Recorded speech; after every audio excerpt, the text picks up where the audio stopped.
하나님께서 우리에게 주시는 말씀은 골로새서 3장 9절에서 10절의 말씀입니다.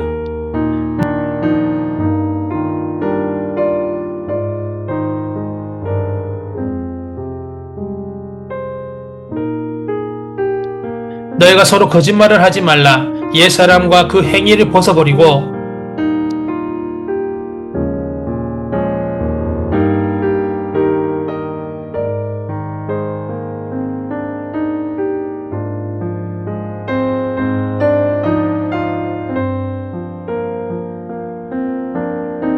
새 사람을 입었으니 이는 자기를 창조하신 이의 형상을 따라 지식에까지 새롭게 하심을 입은 자니라. 아멘.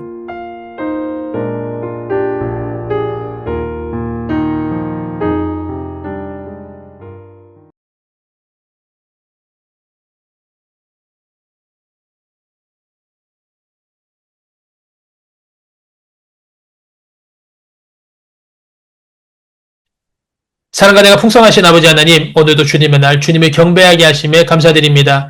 눈에 보이지 않는 은혜의 손길로 지난 한 주간도 지켜주시고 저희의 발걸음을 인도해 주심에 감사드립니다. 때로는 저희가 주님을 잊고 세상에 휩쓸릴 때도 있었지만 여전히 자비의 자리로 붙드셔서 이렇게 주님께 영광 돌리게 하심에 감사드립니다. 긍휼히 주님, 지나간 한 주간 우리의 삶을 되돌아보며 회개합니다. 말씀보다 세상의 소리에 귀 기울였고 기도보다 걱정과 불안에 마음을 빼앗겼습니다. 주어진 자리에서 성실히 살겠다고 다짐하였지만 여전히 자기 욕심과 이기심에 사로잡혀 주님의 영광을 가릴 때가 많았습니다. 마음으로는 사랑한다고 고백하면서도 행동으로는 미움과 불평을 드러냈습니다. 주님, 저희의 죄와 허물을 십자가의 보혈로 덮어주시고 주님 앞에서 정결하고 온전한 심령으로 세워 주시옵소서. 능력의 주님, 나라와 민족을 위하여 기도드립니다. 여전히 분열과 갈등으로 흔들리는 이 땅을 긍휼히 여겨 주시옵소서.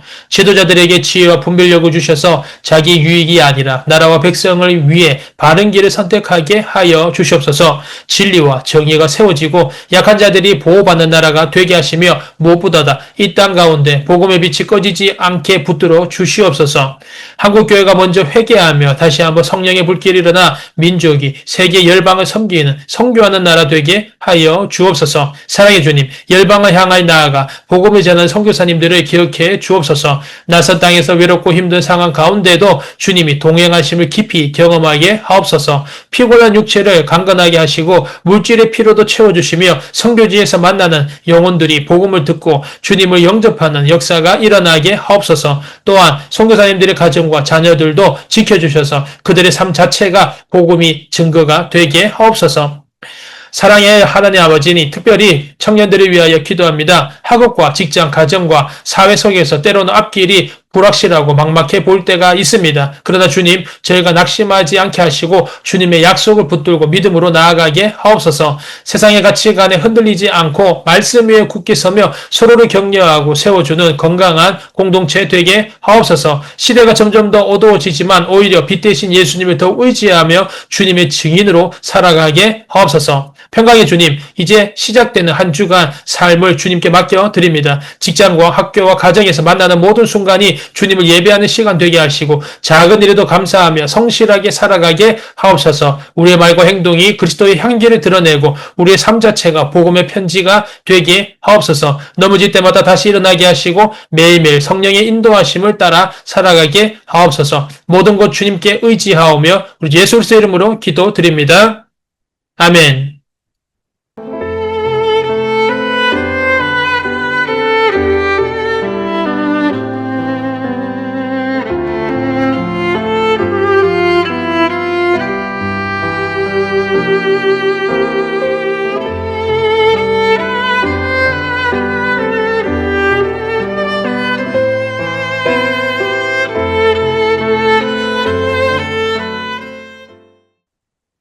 사청인 여러분 안녕하세요. 귀하고 복된 9월의 셋째 주일입니다. 지난 주간 우리 주님께서 주시는 평화 속에서 건강하게 잘 지냈습니까?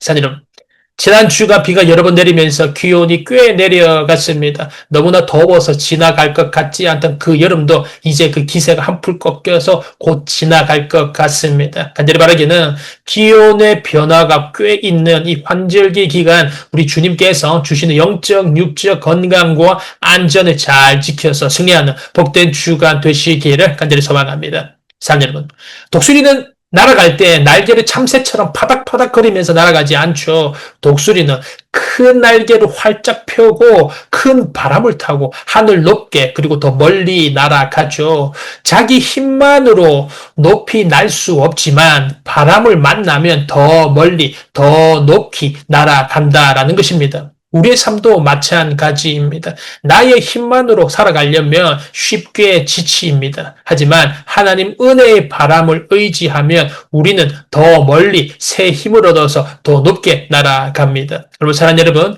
이번 한 주간 살아가면서 나의 앞에 있는 여러 가지 많은 일들, 나의 힘이 아니라 주님의 은혜를 의지하여서 주님과 동행하여 담대히 그리고 당당하게 걸어가시기를 간절히 소망합니다. 저희 예배가 매주 새벽에서 온라인 유튜브로 송출되고 있고 매주 오도시 지하 본당에서 대면 예배를 드리고 있습니다. 하나님은 나의 모든 것을 다 알고 계십니다. 믿음으로 주님 앞으로 나와서 주님의 인도하심과 함께하심을 경험하는 복된 자녀 되시기를 간절히 소망합니다. 오늘 하나님께서 우리에게 주시는 말씀 골로새서 3장 9절에서 10절의 은혜를 함께 나누기로 합니다. 사랑하는 여러분, 교리 28번째 시간 웨스트민스터 소유리 문답 35번째 질문입니다. 우리는 지난 소유리 문답 32번째 질문에서 하나님으로부터 부르심을 받게 되면 이 세상을 살아가면서 어떤 유익이 있는가에 대하여서 알아보았습니다. 세 가지였죠. 칭의, 양자됨, 성화가 하나님의 부르심을 받았을 때 이 세상을 살아가면서 우리가 얻게 되는 유익이라고 하였죠. 그래서 우리가 칭의와 양자됨을 알아보았습니다. 오늘은 마지막 성화에 대하여서 알아보겠습니다. 웨스트민스터 소유리 문답 35번째 질문, 답변 이것입니다. 질문입니다. 성화란 무엇입니까? 답변입니다. 성화란 하나님께서 주시는 은혜의 역사로서 이로 인하여 우리가 하나님의 형상을 따라 전인격에 걸쳐 새롭게 되고 죄에 대하여는 점점 더 죽고 의에 대하여는 점점 더 살게 되는 능력을 소유하는 것입니다. 사랑하는 여러분, 성화란 우리가 하나님의 형상을 따라서 살아가게 되는 형상을 말하는 것인데 죄에 대하여는 점점 더 죽어가고 의에 대하여는 점점 더 살게 되는 능력을 소유하는 것이라고 합니다. 오늘 이 성화에 대하여서 4단계로 알아보겠습니다. 첫 번째, 성화는 하나님의 사역이라는 것입니다. 사랑하는 여러분, 성화는 하나님의 자녀가 된 사람이 잃어버렸던 하나님의 형상을 회복하며 지정의를 전인격에 걸쳐서 새롭게 변화되는 과정을 말합니다. 거짓말을 쉽게 하던 사람이 믿음 안에서 정직하게 변하고 분노를 잘 억제하지 못하는 사람이 그리스도 안에서 온유한 성품으로 변해가는 것을 말하는 것이죠. 중요한 것은 성도가 거짓말을 하지 않고 화를 참아내기 때문에 성화의 주체가 자신이라고 생각할 수 있다는 것입니다. 그렇지 않죠. 성경이 말하는 성화는 일반적으로 말하는 도덕 수준의 개선이 아니라 영적인 변화입니다. 이 본질적인 변화는 우리 사람의 힘으로는 절대로 가능한 것이 아닙니다. 하나님께서 자유롭게 은혜를 베푸시며 성화 사역을 이루시지 않는다면 진정한 인격의 변화와 성장은 불가능합니다. 그래서 이 성화는 하나님의 사역이다라는 것입니다. 하지만 그럼에도 하나님은 이런 성화의 사역에 불완전한 인간을 참여시킵니다. 왜 그렇습니까? 하나님은 성도가 단순한 로봇이 아니고 지정의를 지닌 인격체이므로 하나님이 그를 로봇처럼 조종하시는 것이 아니라 그의 인격을 존중하심으로써 그를 성화에 참여시키는 것입니다. 이렇게 성도는 성화에 참여하면서 점점 성숙해져 갑니다. 이것이 바로 칭의와 성화가 다른 점이죠. 칭의는 우리 개인의 외부에서 벌어진 사건, 즉 하나님의 법정에서 벌어지는 사건이기에 사람의 참여가 배제됩니다. 하지만 성화는 죄인의 내면에서 발생되는 사건이기에 당연히 사람의 참여가 요청되는 것이죠. 이렇게 성화에 관하여서 첫 번째 단계 성화는 사람이 변화되는 단계이지만 그 주체는 하나님이시라는 것이죠. 성화는 하나님의 사역이다라는 것입니다. 두 번째, 성화는 전인격의 걸친 변화라는 것입니다. 어떤 전인격의 변화가 있을까요? 성도의 선언은 절대로 외적인 재산의 증가나 신분의 상승 같은 것으로 이루어지는 것이 아닙니다. 왜냐하면 성화의 목표는 내적인 인격의 변화, 지정의의 변화에 있기 때문입니다. 외적인 재산의 증가나 신분의 상승 같은 것으로는 인간 내면의 인격의 변화, 지정의 변화를 이룰 수가 없습니다. 성도는 이런 변화를 위하여서 하나님과 교제하며 하나님과 함께 동행하며 살아가야 하고 또 개인적으로도 노력해야 하는 것입니다. 이것이 인생의 가장 중요한 목표가 되어야 합니다. 여기서 우리는 성화의 특징을 알아볼 것인데 전인격적인 변화, 그 첫 번째 어떤 전인격적인 변화입니까? 성화는 내적인 변화에서 시작된다라는 것입니다. 오늘 본문 말씀이죠. 골로새서 3장 9절에서 10절의 말씀을 다시 한번 읽어보겠습니다. 너희가 서로 거짓말을 하지 말라. 옛사람과 그 행위를 벗어버리고 새 사람을 입었으니 이는 자기를 창조하신 이의 형상을 따라 지시기에까지 새롭게 하심을 입은 자니라. 아멘. 사랑하는 여러분, 성령은 이 중생은 하나님의 형상을 따라 새롭게 하심을 입은 것이라고 합니다.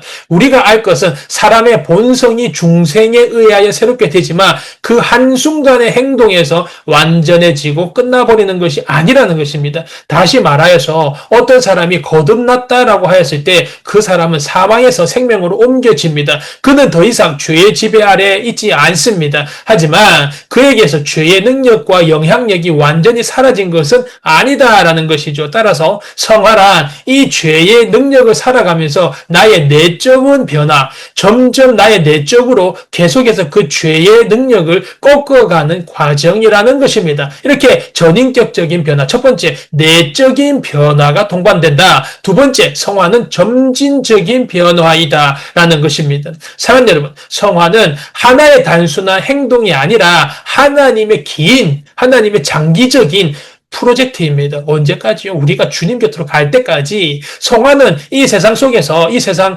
살아가면서 어떤 누구라도 나는 성화를 다 이루었다라고 말한다라면 그것은 거짓말입니다. 왜냐하면 성도의 마음에는 계속해서 죄악과 끊임없이 싸우는 투쟁이 있기 때문입니다. 그런데 내가 지금 성화를 다 이루었다. 그 사람은 죄와 싸우는 투쟁이 없다라는 것입니다. 요한 1서 3장 3절에 요한이 이렇게 말을 하죠. 주를 향하여 이 소망을 가진 자마다 그의 깨끗하심과 같이 자기를 깨끗하게 하느니라. 주의 깨끗하심과 같이 계속해서 자기를 깨끗하게 만들어 간다라는 것입니다. 그러사란 여러분, 중생된 사람은 죄와 절대로 평화롭게 지낼 수가 없습니다. 어떤 사람의 마음에 변화가 있을 때, 그리고 그것이 더욱더 그리스도 형상과 부합되었을 때 죄의 지배는 불가능하게 됩니다. 물론 살아가면서 성도도 계속 죄를 짓습니다. 하지만 성도는 결코 그것으로 말미암아 죄에 점령당하는 뜻이 아닙니다. 성도는 죄와 날마다 싸움을 해 나가야 하는 것입니다. 그러므로 성도는 성화의 시간이 걸리게 되고 이 성도의 성화는 한 번에 이루어지는 것이 아니라 내면적인 변화가 점진적으로 이루어진다라는 것입니다. 그리고 세 번째 성화는 협력적으로 이루어진다라는 것입니다. 협력적이란 말이 무엇입니까? 바로 하나님과 사람이 협력하여서 이 성화의 작업을 한다라는 것입니다. 이것은 하나님 편에서도 그리고 사람 편에서도 양편 모두가 행동하는 작업이라는 것이죠. 그렇지만 이것이 사람의 사역이 하나님의 사역과 동등하다는 뜻을 가지지는 않습니다. 성화에 있어서 무조건 하나님께서 주도적으로 이 일을 이끌어 가시고 우리 사람은 거기에 참여하는 것입니다. 그래서 결국 성화의 삶은 우리가 살아가지만 성화로 인한 모든 영광과 찬양은 하나님께서 받으시는 것입니다. 그럼에도 불구하고 하나님과 사람이 동시에 일하지 않는 성화란 없습니다. 하나님의 성화 사역에 대하여 우리 사람은 반드시 반응해야 한다라는 것이죠. 그래서 하나님의 뜻에 따라서 죄에 대하여서는 더 많이 죽고 의에 대하여서는 더 많이 살아가도록 힘쓰는 것입니다. 그리고 이러한 증거가 드러나는 사람만이 참 신자이고 성화되어 가는 사람이라고 할 수가 있죠. 그래서 성화는 하나님과 사람이 협력하여서 이루어가는 것이라 할 수가 있습니다. 성화에 대하여서 첫 번째, 성화는 하나님의 사역이다. 그리고 두 번째, 이 성화는 우리 인간의 인격에 걸친 변화. 첫 번째가 내적인 변화, 두 번째가 점진적으로 되는 변화, 세 번째가 협력적으로 변화되는 것이다 라는 것이죠. 이제 세 번째, 성화는 죄와 의에 대한 성향이 바뀌게 되는 것입니다. 사랑하는 여러분, 죄에 대하여서 점점 더 죽는다라는 것은 죄를 점점 더 안 짓게 된다라는 의미이고, 의에 대하여서 점점 더 산다라는 것은 점점 더 의로운 생활을 해 나간다라는 것입니다. 이것은 우리가 죄에 대하여 죽으면 죽을수록 의에 대하여는 자연히 점점 더 살게 된다라는 것입니다. 이 일은 동시에 일어나는 것이죠. 죄에 대하여서 완벽하게 100% 내가 죄에 대하여서 다 죽은 이후에 다시 의에 대하여서 살아간다라고 한다면 우리가 사는 날 동안 참된 성화는 불가능합니다. 이것은 어떻게 표현할 수가 있냐면 실내에서 더러운 공기가 실외로 빠져나가는 것만큼 깨끗한 공기가 내부로 들어오는 듯이 우리의 죄가 죽는 만큼 의가 그 자리를 차지하게 된다라는 것입니다. 여기에서 우리는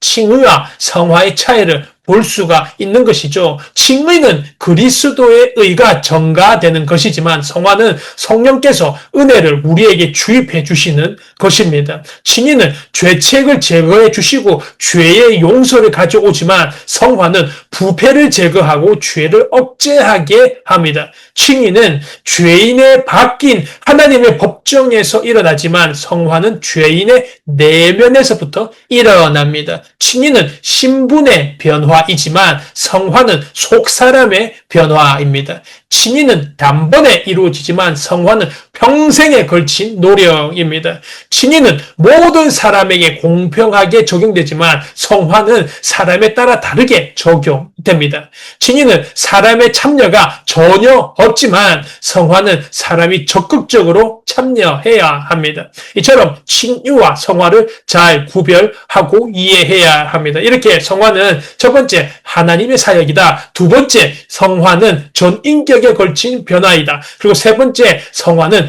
죄와 의에 대한 성향이 바뀌게 되는 것이다. 점점 더 죄에 대하여서 멀어지고 점점 더 의에 대하여서 가까워지는 것이죠. 그리고 이제 마지막 네 번째 성화는 완벽한 성화가 불가능하다라는 것입니다. 즉 주님 곁으로 갈 때까지 성화를 이루어 간다라는 것입니다. 사랑하는 여러분, 우리가 앞에서 보았듯이 성도가 아무리 노력을 한다 해도 이 땅에서 완벽한 성화를 이룰 수는 없습니다. 성도가 구원을 받을 때 성도의 죄책은 완전히 제거되지만 성도 속에 깃들어 있는 속성의 부패까지 완전히 제거된 것은 아니기 때문에 그렇습니다. 주님은 형제에게 노하고 미련한 놈이라 하는 것도 심판을 받게 되고 음욕을 품고 여자를 보는 자도 간음함이라고 하셨기 때문에 이런 엄격한 기준을 적용한다면 우리 중 누가 마음과 입으로 죄를 짓지 않을 사람이 있겠습니까? 그러므로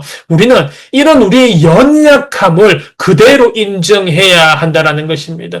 죄를 지을 때마다 깊이 회개하면서 날마다 성령님의 도우심을 구하는 삶을 살아야 한다라는 것입니다. 우리는 죽을 때까지 주님 곁으로 갈 때까지 이 성화를 이루어 가야 하는 사람들입니다. 그래서 우리에게는 항상 성령님의 도우시는 은혜가 주님 곁으로 갈 때까지 필요한 것입니다. 그럼 사랑하는 여러분, 이번 한 주간 살아가면서 성화는 절대 우리의 힘이나 노력으로만 이룰 수 있는 것이 아닙니다. 하나님의 은혜가 우리 안에서 역사할 때 우리는 점점 예수 그리스도 형상을 닮아갑니다. 성화는 한순간에 완성되는 사건이 아니라 평생을 걸쳐 진행되는 여정입니다. 그래서 넘어지고 연약할 때가 분명히 있습니다. 하지만 성령님께서 우리를 붙드시고 죄에 대하여는 죽은 자로 의에 대하여는 살아있는 자로 만들어 가십니다. 그러므로 이번 한 주가 살아가면서 여러 가지 많은 일들, 넘어짐과 쓰러짐이 있더라도 우리는 절대 낙심하지 말고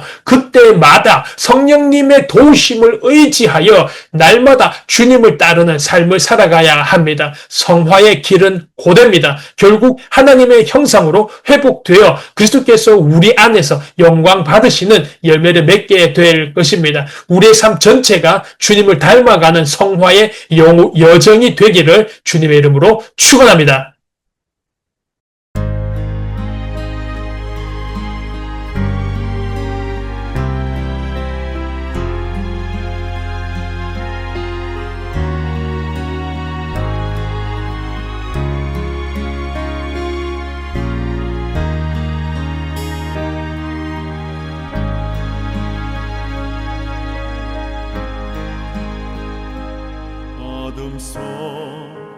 헤매이던 내 영혼 갈 길 몰라 방황할 때에 주의 십자가 영광의 그 빛이 나를 향해 비추어 주셨네. 주홍빛보다 더 붉은 내 죄 그리스도의 피로 씻기어